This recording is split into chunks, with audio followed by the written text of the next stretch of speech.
antidote. Okay. Jamal Finkley. Quiet, please. My man got the gear on, man. All right. Yeah, Jamal Finkley, Black Tree TV. Anytime you're ready. You gotta be one of the greatest actors of all time. You definitely. Oh, thanks, man. Thank you. But I wonder, like, what was the actor that made you get up and get into it? Like, was there somebody that you seen perform?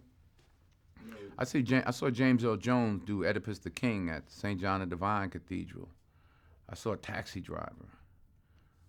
I saw just actors on stage that you wouldn't even know. He's like, how did they do that?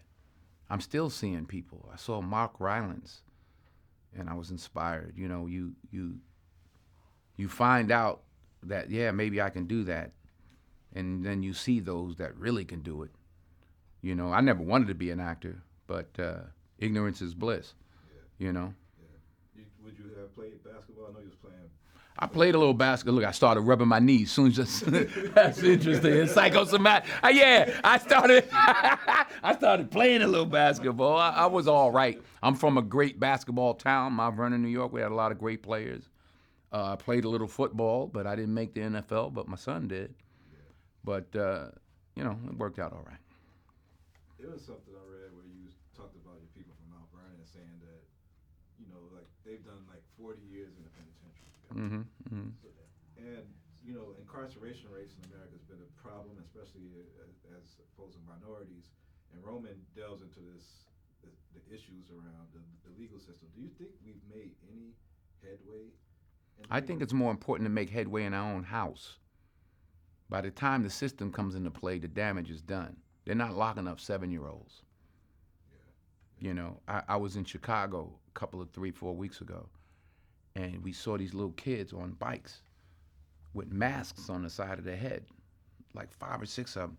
And the driver said, yeah, they're little yummies. I said, who? He said, little yummies. Look up, Google Lil Yummy. Lil Yummy was an 11-year-old murderer. Wow. And you look at his picture, you'll see the headshot of him, and he's like this. And he got murdered at 11 by a 14-year-old Wow. who's doing life now, and a 16-year-old. You blame the system? Where was his father? It starts in the house. It starts in the home. And yeah, well, my father got locked up. Well, where was his father? Yeah. You know, like I did talk about my 3 closest friends, and they did, you know, 15 to 25. One did 28, this and that. I was the only one of the 3 that had a father in my life, even though my parents were together. But I still had a father who was a gentle man and a good example, and they didn't. We can blame the system if we want, but they didn't lock any of us up at 7. Yeah. We were all doing enough to get locked up at 13. My parents sent me in another direction. They didn't have anybody to help them, and they kept doing what they was doing, and the system got them. So I don't, the system is rigged, but why, all the more reason not to help it.